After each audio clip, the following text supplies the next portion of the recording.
Hi, I'm Richard Lang, and this is my friend Judy Bruce that I've known for many years. And Judy and I are going to talk about her experience of seeing. Hello. Hello, Richard. Hi, Judy. So how did it start? What drew you to seeing in the first place? It was Zen. Zen drew me, quite by chance, actually.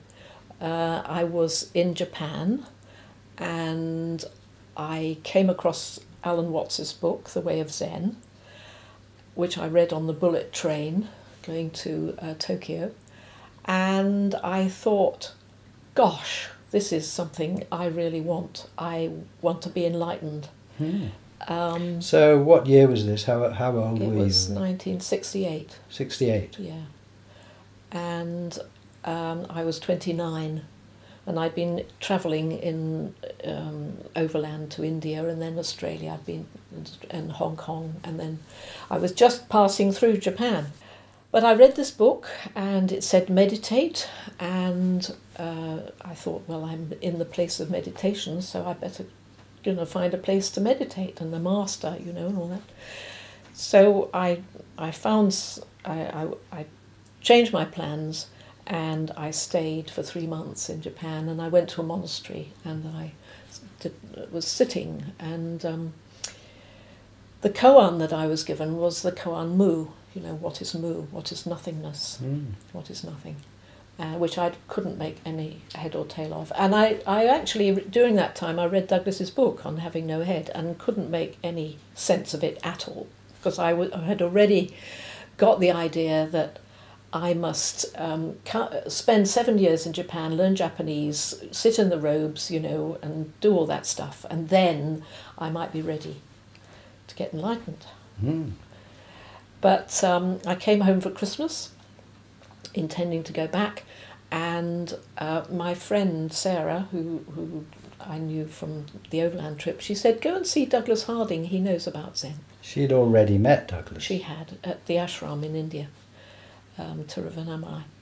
So I went, I rang him up, and he said, come to visit me in Ipswich, and he collected me from the station and he took me to his house, to Undersholland. We sat down, and he there was the usual preamble, and then he said, what are you looking out of?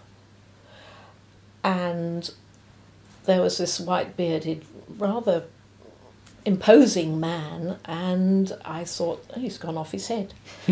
And I said, well, my eyes, sort of adding, of course, mentally. And he said, what nonsense. And I was so shocked, and that I instantly stopped thinking, and I stared at him. And I said, I'm looking out of nothing.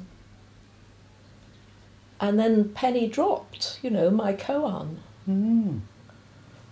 And so you, in that moment, became aware of your single eye, so to speak. I became aware of being empty and clear and just being. And you recognised it for what you'd been looking for. I don't know that I knew that it was the answer to the koan, and obviously that must have meant a lot. But what happened after that was, when I read the scriptures, the Buddhist scriptures, which I hadn't understood, I understood them. And that was really significant. And I said, that's too simple. And he said, everybody says that. And he invited me back for the weekend, and it kind of went from there. So where did it go from there for you, Judy? What happened? It's more than 40 years ago.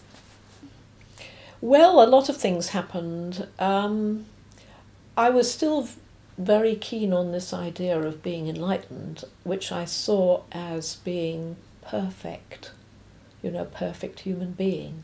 But Douglas gave me a different way of looking at it, which was that, our perfection, this is perfection, and the human being is flawed or whatever. The human being is made up of a mixture of things which some people say are flaws and some of virtues and all that.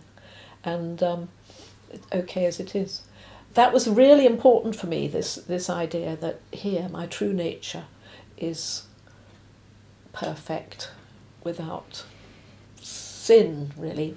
Catholic upbringing, all that stuff. So did that take the pressure off you having to be perfect as Judy then?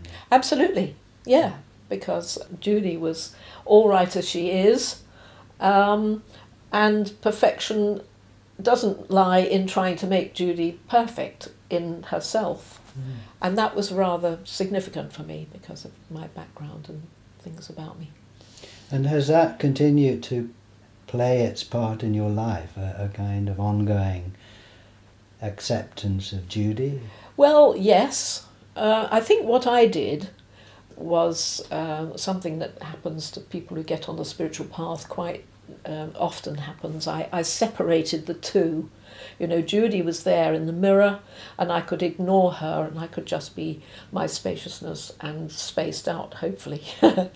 Over the years, I've come to realise that no, that's not how it works, and that it was very important for me actually to accept Judy as she is. To own her, to stop kind of doing this disembodied and devoid of care sort of stunt, because I wasn't devoid of care. I still had loads of cares and problems and, the usual thing that life is made up of, and I had to deal with it in some way or another. And a lot of my problems, as with most of us, I'm sure, to do with relationships and getting on with people. And because of my upbringing, I found that quite difficult, to get on with people, the rough and tumble and the interchange and accepting things about me that people don't like and all that kind of stuff. So seeing this helps you in that process of accepting all sides of Judy?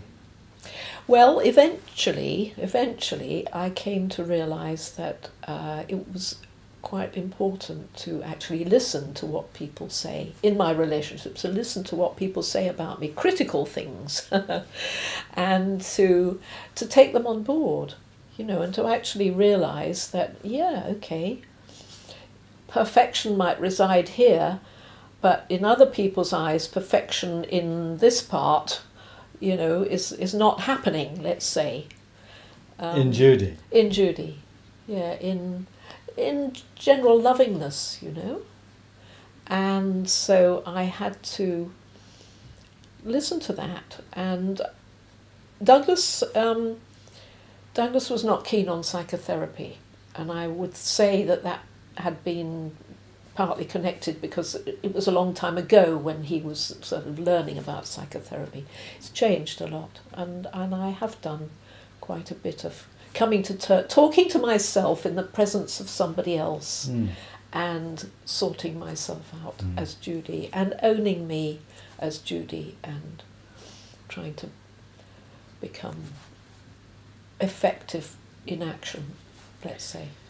Does that make sense? Yes, it does. And to me, I know you, Judy, and seeing, it seems to me, is at the very core of your life, and it's affecting you in different areas of your life. I wonder, why do you think it has appealed to you so centrally? Yeah.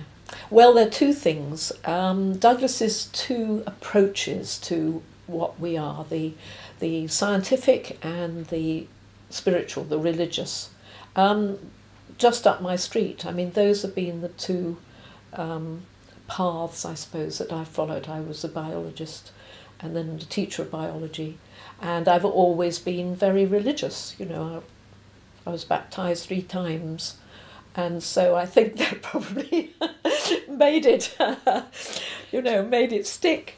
So on the one hand, the scientific validity of seeing has appealed to you. Absolutely. That's what you're saying. Yes. That it makes sense in terms of modern science. It makes sense in modern science, and it's not contradictory. The two aspects, the two ways home, as Douglas puts it, of science and religion are completed by seeing and unified by seeing. That's the important part. You're not left with an either or. They both make sense in terms of each other if you see from here. And what it means, the meaning of these experiments is very important for me. Mm. And you're involved in organising the summer gathering. Why does that appeal to you?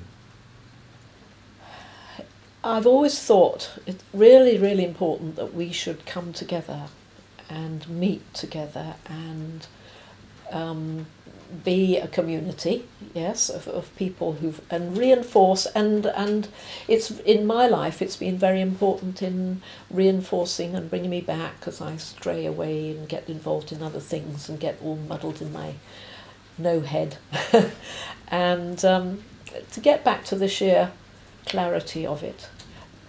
All the times we had summer gatherings when Douglas was alive, he would always come up with a new angle, and it was so fascinating and great to have the contributions of other people as well.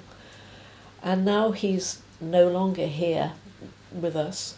It's still going on, and I think this is absolutely fantastic. And the fact that people are still coming and more people are coming, it's got a momentum of its own, and that's just wonderful. There's something about being with others that inspires one and reminds one. Yeah, and to sit down and do the experiments and take the opportunity of conducting them and having other people do them as well. Yes, it's good practice. I found in trying to share this with people that generally I've come unstuck and probably ended up with more friends thinking I was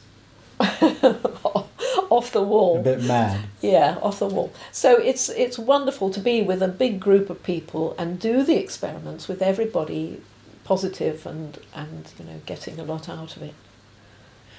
What do you hope from seeing, I don't know if this is a valid question or not, but what do you hope from seeing for your future? From seeing, I don't know that I hope for anything. I do find myself thinking that we've been given, you and me and all Douglas's friends have been given something so extraordinary, this teaching which has actually transformed my life and other people's and is so appropriate for others. I do think we have I suppose laid on us the task of spreading it if we can. So you're drawn to making it more available? Absolutely, yes, I am, because I find it helps me. And if you were to put it as simply as you can, what would you say you're sharing?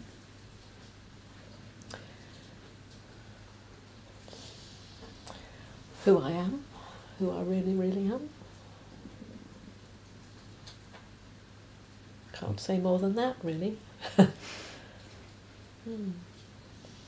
It's wonderful being built open for the world. It's wonderful being not a thing in the world, but the world being in me. Why? Because it frees me from all those limitations. It frees me to be happy in the world, content in the world and with the world, and to be, I suppose, not burdened by, the life lived from who one is as a little one. Only that. It's as one gets older, it becomes, not a very nice prospect. But from this perspective, from this point of view, there's peace and light, isn't there? Mm. Peace and light and cheerfulness. Mm. Yeah. Thank you, Judy.